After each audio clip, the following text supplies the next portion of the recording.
स्वागत करता हूं आज की वीडियो में। कैसे हैं आप लोग? आशा करता हूं कि बहुत बढ़िया होंगे। देखो, आज की बाजारी कंडीशन अगर कोई भी इन्वेस्टर देखेगा तो उसको ही लगेगा कि संदीप भाई अब तो इंडिया यूएस के ट्रेड डील भी हो गई फाइनल, ठीक है, सब कुछ हो गया है, लेकिन अभी भी क्यों बाजार में सुस्ती छाई है और आज भी बाजार में करेक्शन देखने को मिला, बाजार में गिरावट देखने को मिली। तो आज की वीडियो के माध्यम से आपको मैं काफी एक्सप्लेन करने की कोशिश करूंगा कि भाई हम इसमें से कितने पॉजिटिव में हैं, हमारे लिए कितना फायदे का सौदा है, कितना नुकसान का सौदा है।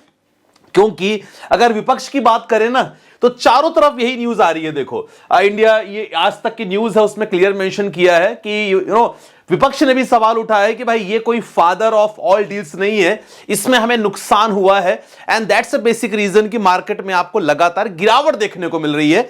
ऐसा बहुत जगह आपको मिला होगा और हमारे मन में भी यही काफी इन्वेस्टर के मन में आया है। काफी लोग आप लोग क्वेश्चन पूछते रहते हो, तो आज की वीडियो में वही कोशिश करेंगे। सबसे पहले बाजार की हालत देख लेते हैं। यस, बाजार में अच्छी खासी प्रॉफिट बुकिंग देखने को मिली।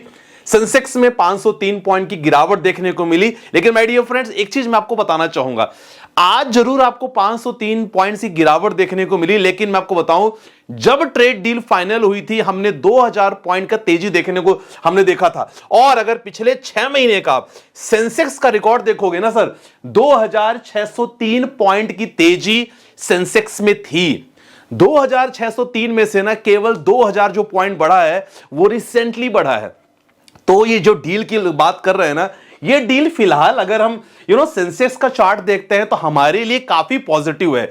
अब एज ए इन्वेस्टर आपको कहीं ना कहीं कुछ चैलेंज देखने को मिलेंगे, उसके बारे में हम चर्चा करेंगे। लेकिन पॉजिटिव नेगेटिव इस डील का बहुत इंपॉर्टेंट आपके लिए समझना, क्योंकि हमारा शॉर्ट टर्म यहां इन्वेस्टिंग का बिल्कुल भी नजरिया नहीं है, ठीक है। अब सेम चीज सेंसेक्स वही देख रहे हैं। निफ्टी की अगर कंडीशन देखें भाई, निफ्टी में भी हल्की फुल्की करेक्शन लगी। सबसे इंपॉर्टेंट एक अच्छा सिग्नल देखने को मिला ना सर, वो एफआईआईज की वापसी मिली रिसेंटली। और यस, मैं कह सकता हूं कि छोटी मोटी शॉर्ट कवरिंग एफआईआईज के हो रही है, लेकिन अगर आप एफआईआईज का डेटा चेकआउट करोगे तो जो एफआईआईज ने पिछले कुछ महीनों से थोड़ा बहुत भी बाइंग नहीं की थी, उन्होंने बाइंग करना शुरू किया है। यह बड़ी बात है हमारे लिए। 5236 करोड़ और 29 करोड़ यह डील के बाद आया है, ठीक है ना, सबसे अच्छी बात है। और बाकी अगर पुराने समय में देखोगे ना, आप पुराना डेटा चेक करोगे तो लगभग लगातार एफआईआईज ने सेलिंग किया। ये देखो डेटा पुराना, जनवरी, दिसंबर, नवंबर, अक्टूबर, सितंबर, जुलाई के बाद हर महीने एफआईआईज यहां कंटिन्यूअस सेलिंग ऑफ कर रहे हैं। तो मतलब क्या देखा जाए, कहीं ना कहीं डील के देखो मायने तो हैं। चलो कुछ पॉजिटिव और नेगेटिव इंपैक्ट देख लेते हैं, सो दैट वीडियो के लास्ट में आपको जाके पता चल जाएगा। देखो, सबसे पहले हमारे लिए पॉजिटिव ये चीजें हैं कि अब भारत से कोई भी चीज अमेरिका जाएगा सर, वो सस्ते में वहां बिकेगा। मतलब जो भी चीजें, क्योंकि अगर हम भारत से कोई सामान वहां भेज रहे हैं, पहले इट वॉज 50% टैरिफ टोटल लग रहा था, कम करके 18% कर दिया गया है। मतलब देखा जाए 32% हमें सूखा प्रॉफिट होगा, क्योंकि 32% महंगा हो जाता अमेरिका में जाके, लेकिन अब नहीं होगा। किसके लिए पॉजिटिव चीज है? हमारे लिए पॉजिटिव चीज है। बहुत सारे ऐसे सेक्टर में आपको तेजी देखने को मिलेगी। Pharma, textile, defence, IT, James and jewellery की बात करें, देखो ये एक दिन में नहीं होगा।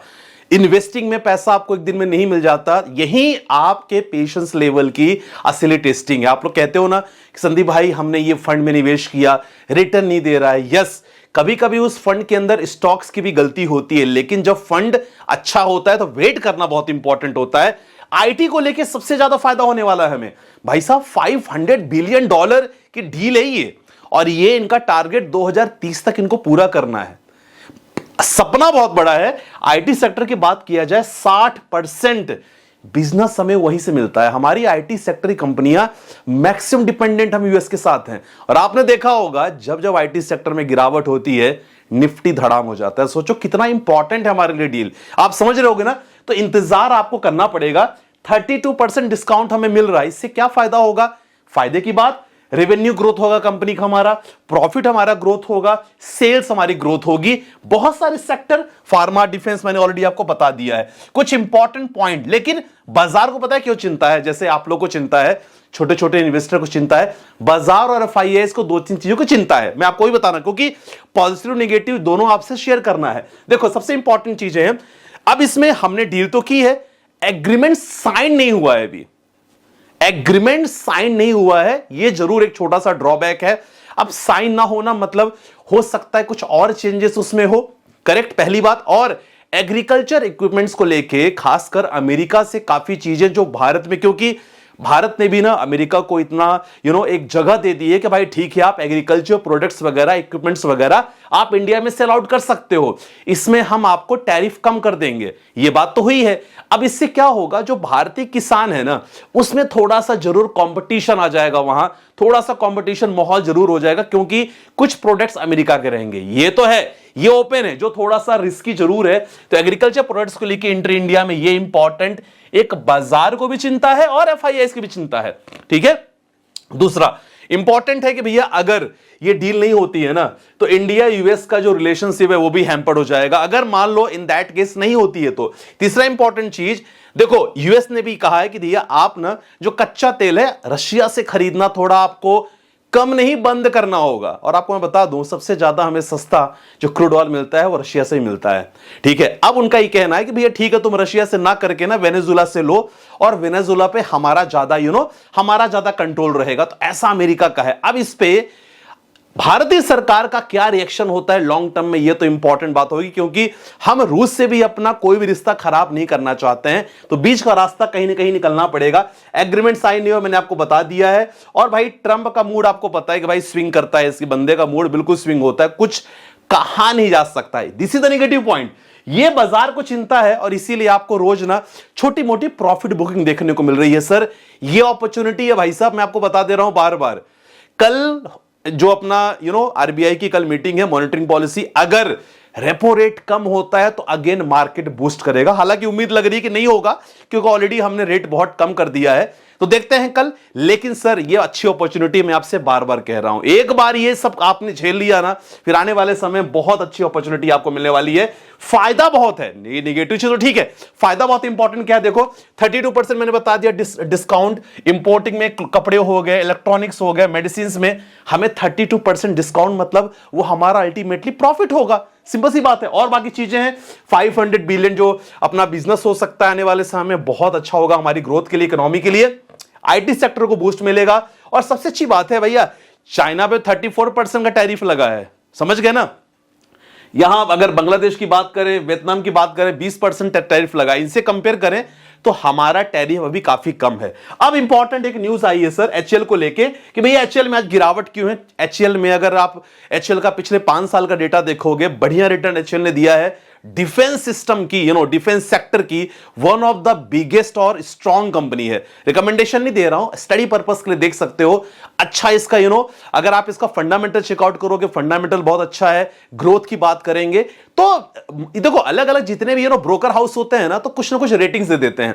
अभी एचसीएल को ना थोड़ा बहुत डाउनग्रेड की रेटिंग दे दिया है मॉर्गन स्टैनली ने, बहुत बड़ा ब्रोकर है आपको पता है, इसीलिए एचसीएल में थोड़ा बहुत आपको प्रॉफिट बुकिंग देखने को मिल रही है।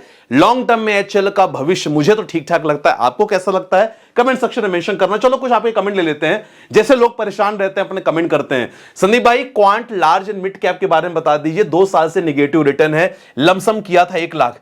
Quant large and mid cap में मुझे लगता है कि लार्ज एंड मिड कैप में अगर आपने लमसम किया होगा, नेगेटिव रिटर्न तो नहीं दिख रहा होगा, ठीक है, आपको ज्यादा पॉजिटिव नहीं होगा लेकिन नेगेटिव रिटर्न नहीं होगा। तो ऐसे में म्यूचुअल फंड्स अगर आप ले रहे हो ना, एक चीज नोट कर लो अच्छे से, एक ही फंड में डिपेंडेंट नहीं रहना है। इसीलिए मैं आपका जब पोर्टफोलियो बनाता हूं, आप लोग काफी लोग मुझे 1-to-1 भेजते हो जो जिसमें कंसल्टेंसी इन्वॉल्व रहती है 1 ईयर की, लेकिन बहुत ही कम है।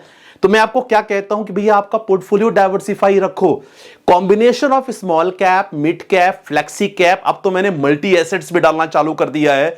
जब आप लमसम करते हो तो फ्री टेलीग्राम में मैं लगातार आपको मैसेज भी कर देता हूं, जैसे आज मैंने मैसेज कर दिया था कि 12 बजे अराउंड कि भैया अपॉर्चुनिटी है लमसम की, कर दो। तो फ्री टेलीग्राम भी ज्वाइन कर सकते हो, डिस्क्रिप्शन पे लिंक दिया है, जहां आपको स्टॉक से रिलेटेड इंफॉर्मेशन कुछ ना कुछ मिलता रहता है। जितना मैं कर सकता हूं उतना मैं आपके लिए करता हूं फ्री टेलीग्राम पे। पेशेंस रखना इंपॉर्टेंट है, एक म्यूचुअल फंड में डिपेंडेंसी नहीं रखना है, आपको एक बकेट अच्छा से स्ट्रॉन्ग बास्केट बनाना है, तभी खुश रहोगे यार। अब एक म्यूचुअल फंड में रखोगे ना सर, खुश नहीं रहोगे। अगला क्वेश्चन, मिश्रा जी मार्केट 10 दिन नीचे जाती है, 1 दिन ऊपर, मार्केट को देखना ही क्यों? अगर आपका लॉन्ग टर्म का नजरिया है और आप कोई स्विंग ट्रेड इंट्राडे नहीं कर रहे हो तो मार्केट क्यों देखना यार, है ना। तो यहां आपका पोर्टफोलियो बहुत अच्छा होना चाहिए जितेंद्र भाई। जितना आपका बढ़िया पोर्टफोलियो रहेगा उतना ही आप टेंशन फ्री रहोगे। तो इन चीज को हमेशा आप नोट करके रखना। अगला क्वेश्चन लेते हैं। संदीप भाई मैंने फर्स्ट टाइम म्यूचुअल फंड लेना है, बताओ किस म्यूचुअल फंड ले लूं। महीने का 4000 करना है, 4000 महीने करना है तो आप 2000 आप 1000 स्मॉल कैप में कर लो, कोई भी स्मॉल कैप ले सकते हो, 2000 आप कर लो मिड कैप में, और बाकी जो बचता है 1000 कोई भी फ्लेक्सी कैप में ले लो। बहुत सारे फंड है और इसमें से आप लगातार इन्वेस्ट कर सकते हो। 1 लाख रुपए के लिए मैं यही कहूंगा 50,000 कोई मल्टी एसेट्स, निपॉन हो गया, ऐसी से प्रूडेंशियल हो गया, एचडीएफसी कोई भी ले सकते हो, बाकी 50,000 कोई फ्लेक्सी कैप फंड में कर लो। अगला क्वेश्चन, बिग फैन संदीप भाई पोर्टफोलियो रिव्यू करना है, 28,500 के एसआईपी चल रही, बहुत बढ़िया। देख लेते हैं क्या क्या कर रहे हैं। नेस्डेक में डाला है, पराग पारी फ्लेक्सी में, मिड कैप में, मोतीलाल मिड कैप में डाला है, निपॉन इंडिया स्मॉल कैप में, बंधन स्मॉल कैप में। 2 स्मॉल कैप लिया है, 2 मिड कैप लिया है, 1 फ्लेक्सी कैप लिया है। मैं यही कहूंगा कि आप 1 स्मॉल कैप 1 मिड कैप रखो, बाकी जो आपका पैसा बचता है उसको आप मल्टी एसेट्स फंड में डाल सकते हो लॉन्ग टर्म के हिसाब से, जिस तरह मार्केट की कंडीशन है। क्योंकि देखो मेरा मकसद ये रहता है ना कि आपको शॉर्ट टर्म में भी निगेटिव ना ज्यादा देखने को मिले, लॉन्ग टर्म में भी निगेटिव ना देखने को मिले, इसीलिए पोर्टफोलियो आपका बैलेंस होना चाहिए। बस यही आप लगातार करो, बाकी सब बढ़िया है, कोई दिक्कत की वाली बात नहीं है। तो माय डियर फ्रेंड्स, डील हो चुकी है, रिजल्ट्स आपको थोड़ा लेट में मिलेगा, थोड़ा धैर्य रखो, पेशेंस रखो। बाकी कोई भी दिक्कत हो डिस्क्रिप्शन पे नंबर है मेरा, वहां संपर्क कर सकते हो। अगर आपको you are interested in trading sessions, लगातार हम लोग प्लान करते हैं, सीखते हैं, तो प्राइम प्रीमियम ग्रुप ज्वाइन कर सकते हो। पूछ लेना कि ऑफर्स वगैरह चल रहे हैं, तो आपके लिए कंटिन्यू कुछ ना कुछ ऑफर्स मैं करता रहता हूं। ठीक है, मिलते हैं नेक्स्ट वीडियो के साथ, अपना ध्यान रखिएगा, टेंशन नहीं लेना है। बाय बाय, टेक केयर, जय हिंद गाइस।